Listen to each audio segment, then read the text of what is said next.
mga parente, ngayon po ay nag-abulo po tayo dito po sa ating punlang kamatis. Yan, pag-aabulo po mga parente, pag dito pa po siya sa seedling tray, ganito lang po mga parente. Yan, lubog. Kasi delikado po kasi mga parente, pag pinapadaan natin sa pagdidilig o pag i-spray, delikado kasi murang-mura pa po yung ating seedlings, delikado. Ganito po yung pamamaraan pag nagbigay ho tayo ng abono dito po sa yung nasa seedling tray pa po sila. Ito po yung kamatis mga parente, ito po yung 21 days after sowing. Kaya dapat sana ay sa sunod na linggo, pwede na po ito ilipatan ni mga parente. Ayan.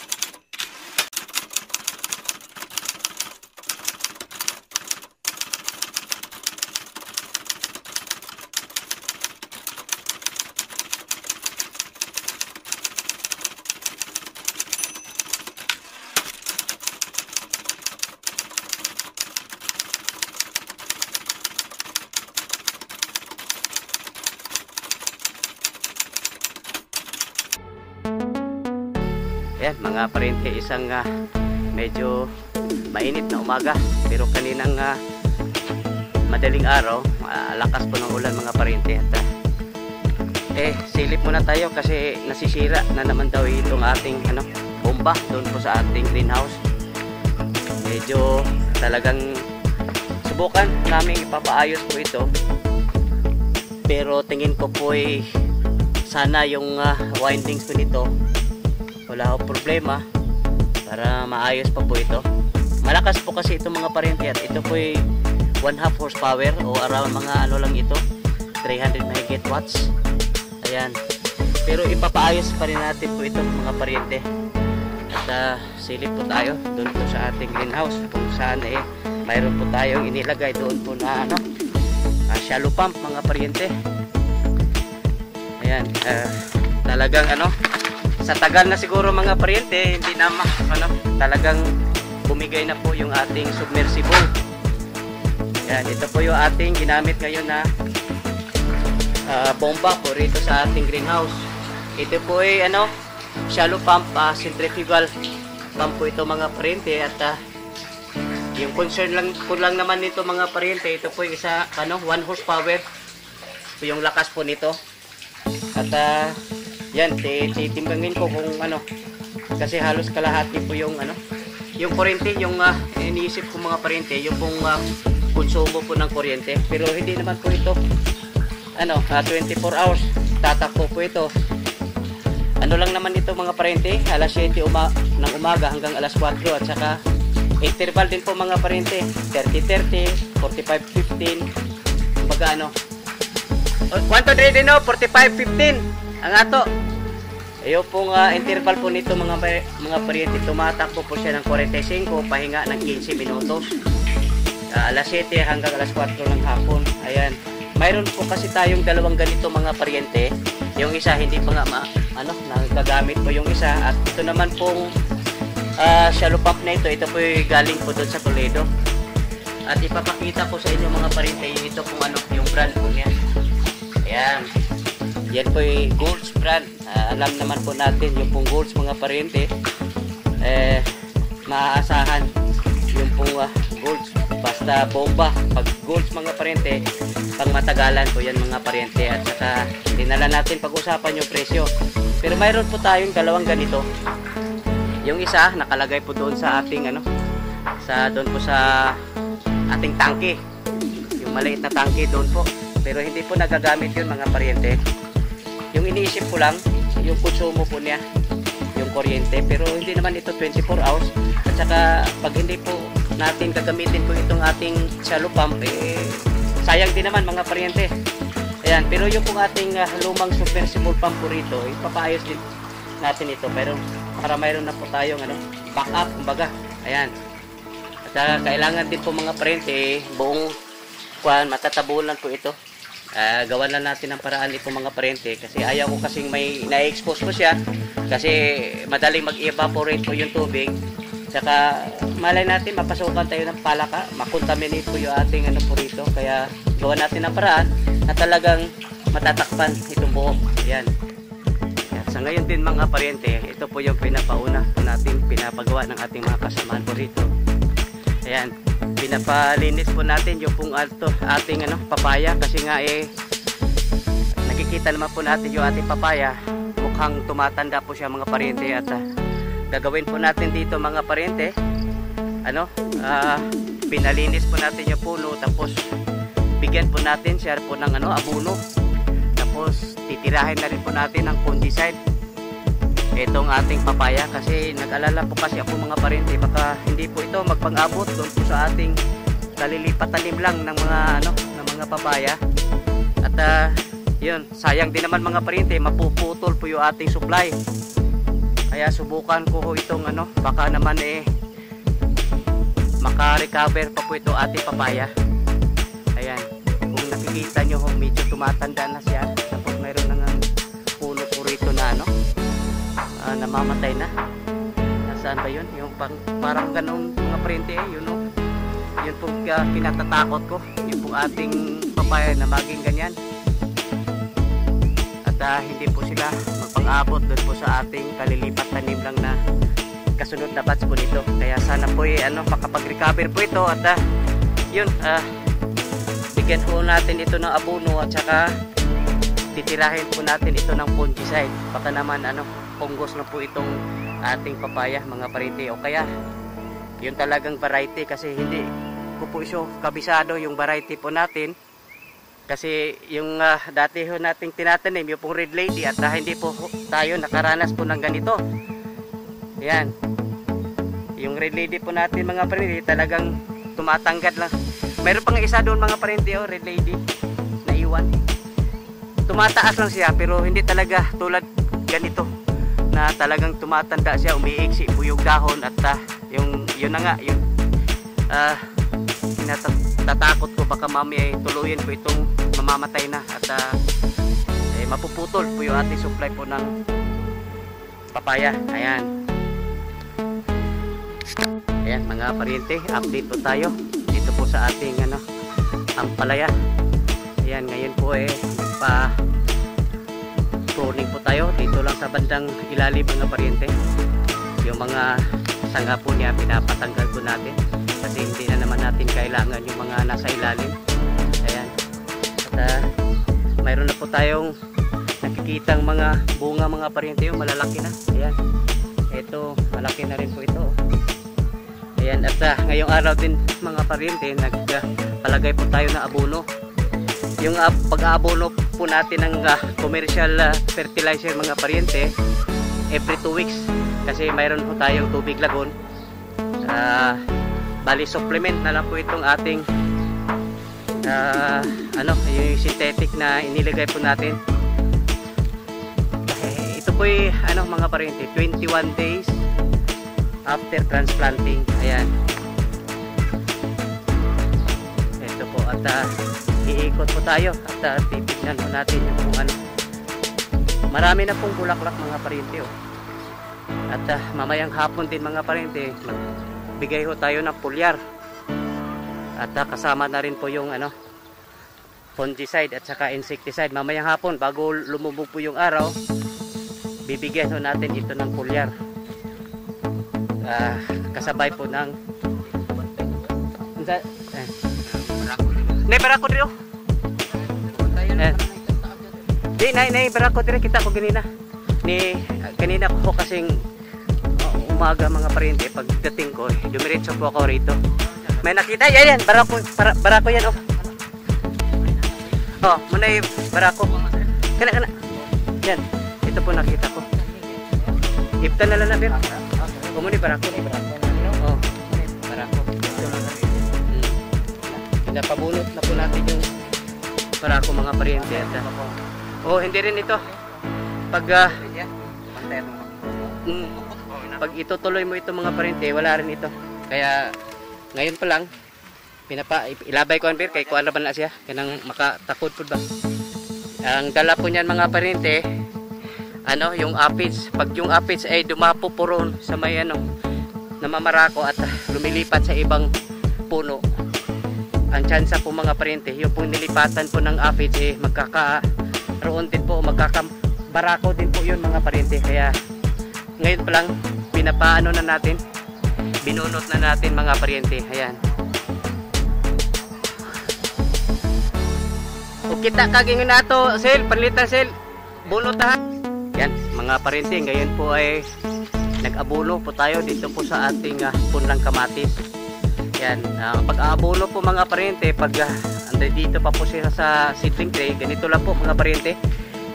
Yan, ilubog. Kasi delikado po kasi mga parente pag pinapadaan natin sa pagdidilig o pag-i-spray, delikado kasi murang-mura pa po yung ating seedlings, delikado. Ganito po yung pamamaraan pag nagbigay ho tayo ng abono dito po sa ano, yung nasa seedling tray pa po sila. Ito po yung kamatis mga parente, ito po yung 21 days after sowing. Kaya dapat sana ay sa sunod na linggo, pwede na po ito ano, ilipatan ni mga parente. Ayan. Ang dami pa naman ito mga parente kasi ano, yung germination rate po niya ang taas. Tingin ko po ay 90 to 95% po yung germination po nito. Kaya maghahanap pa po tayo ng ibang lugar na mapaglagyan po nito mga parente kasi yung pong ina-allocate po natin bali ano lang 5 tudling na po mga parente. Kaya ito po ay sobrang sobra, hindi ho kasi natin inaasahan na ganito po yung germination rate po niya, napakataas at saka maganda mga parente. Kitang kita nyo naman mga parente, oh. Napakalusog puy rabuyag mga parente. Ayan. Yan mga parente, nandito tayo ngayon sa ating breeders scope mga parente. At ngayong araw magkamada na po tayo yung ating pinaka final na arrangement po dito, yung setup po natin. At tayo po ay natutuwa kasi nandito na po yung ating yung papalit po doon sa ating nag-resign na ano, tagapamahala po rito. Ito po ay magandang lalaki, si Joshua po mga parente. Ito po siya na ngayon ano, tagapamahala po rito habang wala pa po siya po isang trialist. Habang wala pa po siyang schedule na trial, dito po siya umunang mag-aalaga po rito. At matutukan po niya nito yung pinalangin lang naman natin mga parente, yung po ating, yung sabi ko sa kanya, yung po ating mortality na mabawas-bawasan. Kasi sa ngayon talagang nabawasan na po yung ating mortality, pero hindi pa rin po tayo ano, satisfied mga parente. Kailangan yung mortality po natin babaan pa natin yung mortality. At tayo naman po yung tutulungan. Ito po si Joshua ato sang ipon ditong kuan o pinakabuhok tong karing atong kuan bagong linya ba.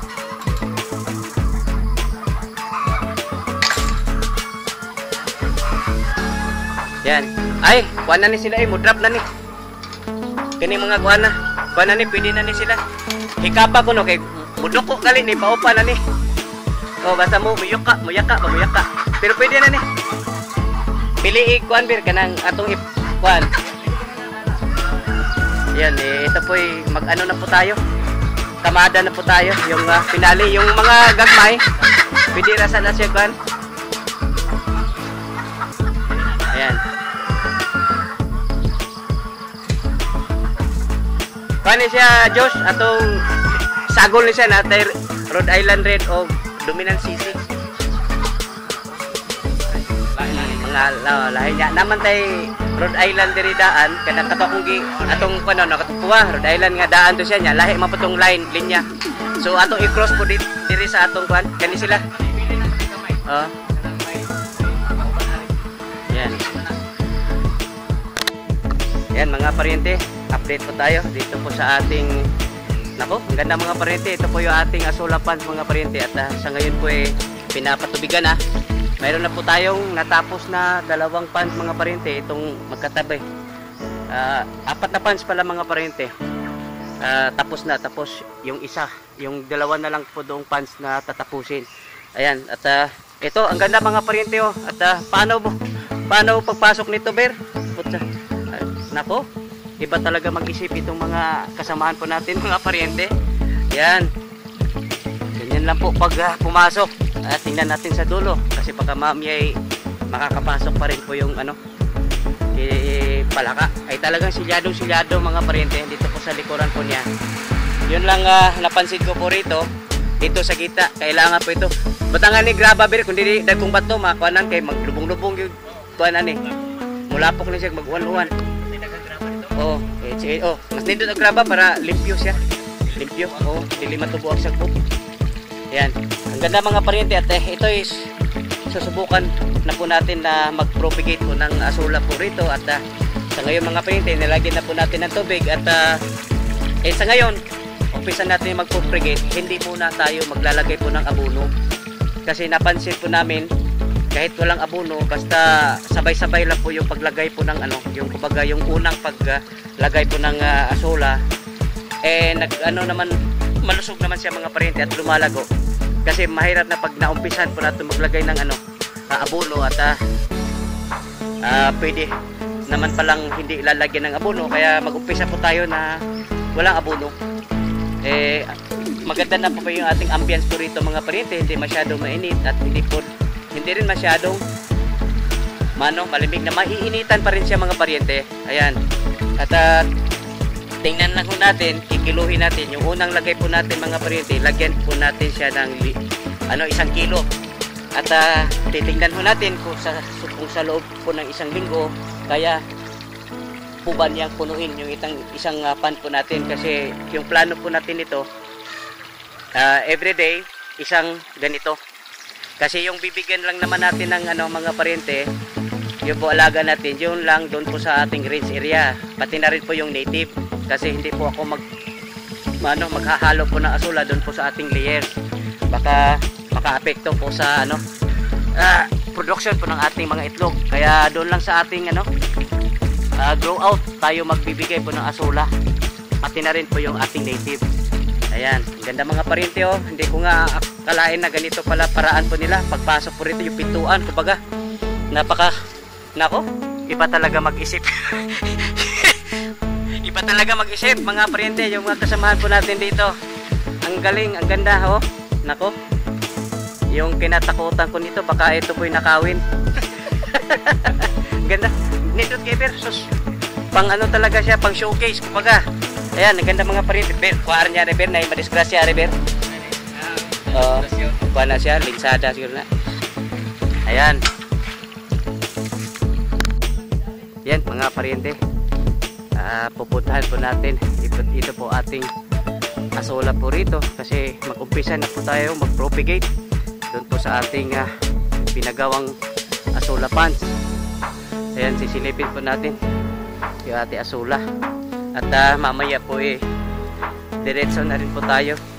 Laki ng pantino bulati tambok yuta dire. Ayan mga pariente, sisilipin po natin kasi naman murang wala naman agyanan balik na dito. Dito tayo dadaan kasi dito po yung hagdan, may hagdan po rito. Ayan. Silipin pa natin kasi ngayong araw mag-umpisa na po tayong mag-propagate po na ating asula. Ayan. Nakuhaan naman ni Birno. Ayan. Ano mga pariente oh.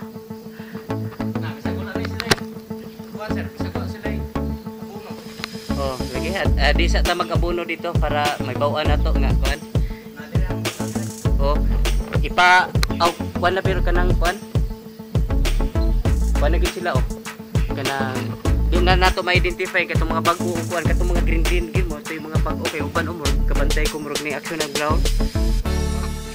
Ayan, mayroon pa po tayong panglagay po doon mga parente.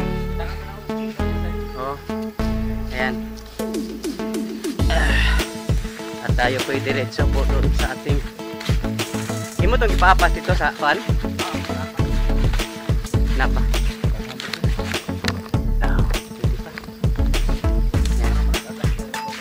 Meron po tayong pang lagay po ng yung ating bagong pinagawang lagong yung similya po doon. Meron po tayong pang-umpisa mga pariente. Silip po tayo dito po sa ating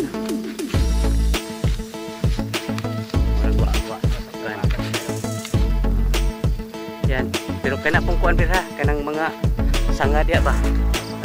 Oh. Agi pakating na nato kay bisag kuan na siya kay kuan sa tinuod bir di makabara lang na di sa tong kuan pero kuan na ba pero ubot naon inagadugtaan na abono ra gyapon na siya ubot naon pero makakuan mo mo lagi mahimo mo ni siyang lapok niya kuan so kana lang mo ni ambo bit kana hawanan ta na diho oh para di kayo daghag kuan di kayo magita diri kay naara di gihapon yan ito na po yung ating minilagon mga paryente ayan medyo marami nakagamit na po tayo nito doon po sa ating papaya at yung makikinabang po nito mga paryente ngayong tag-init ito po yung ating kalamansi kasi sisikapin po natin na ano yung ating kalamansi kahit tag-araw na makapag pitas pa rin po tayo kasi meron na po tayo kasing ano po rito suki pero na may mga buwak din no musunod ba may uwan may uwan nanta at least nakuan siya kaya unsa pabaha ta rin nani per agian na nato ni cultivator baha ta diri pabor kita diri oh pabor ta diri katong mubo nga house ayan